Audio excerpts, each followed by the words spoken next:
Back for our second segment on The Nation alongside Alvarez head coach Ralph Ward and senior running back David Perez. I'm John Devine.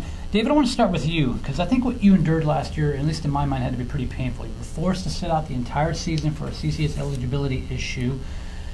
I guess because maybe you moved one too many times in their mind. Yeah. But I want to know, how hard was it for you to sit there and watch your teammates play when you should have been out there too? Well, for me personally, it hurt me very much watching my team play out there, but I just couldn't let it go, so I still went to all the games in support of the team. While that was happening, I still, outside of school, I was working out, getting ready for the next season. I mean, that's a long season. It's essentially almost 24 months before you played a game. Yeah. Ralph, what did you tell this kid for being penalized for something that really was out of his control? I mean, originally the CCS wanted to suspend him for 2 years. Oh, we just told him to stay positive and be ready to play. If they reinstate you this year, you got to be ready. If they don't, you just have to be ready for next year and just stay focused on his school and what's important. It sounds like he did too. I mean, at least what I've seen. Because the good news is you are back this year. I know you can't get last year back, but you sure like you hadn't skipped a beat in that jamboree I saw you a couple of weeks ago. I want to know, what was it like when you got to touch that ball and actually run? Well, when I got the ball, I just remembered everything since not playing last year.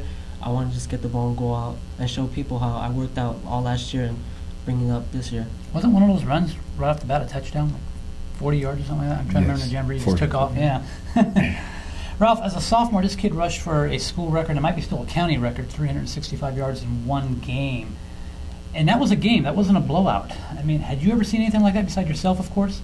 Well, I've seen great, well, I've never had a performance like that, but I've seen great performances, because I've been watching football forever, but I've never seen a statistical performance like that because, by the time the game ended, somebody from either the California or the Herald came up to me and said he ran for 360 yards, and, in my day, getting 200 yards was something that was outrageous, and to get almost 400 yards was pretty spectacular. Well, the thing about it, too, is that a lot of these big games like that, they're blowouts. So guys are just chunking up pad and their stats. And this was a game. I mean, he had to keep running for you guys to win that game.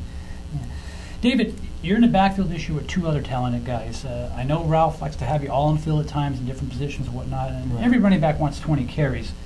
But I got to believe having three fresh backs in the fourth quarter just makes you guys that much more dangerous. Yeah, because if one of our guys gets tired, we'll have another guy, or if he gets injured or just tired by playing the whole game or quarters of the game, we'll have a freshman running back going in and scoring touchdowns for us. He tells me he throws you on the slot sometimes too? Yeah, he got me into Z. So now if I'm playing Z, we should have another fresh running back filling into one of my spots. Can't wait to see it. Hey, when we come back for our final segment, I'm going to be joined by the quarterback of the Eagles.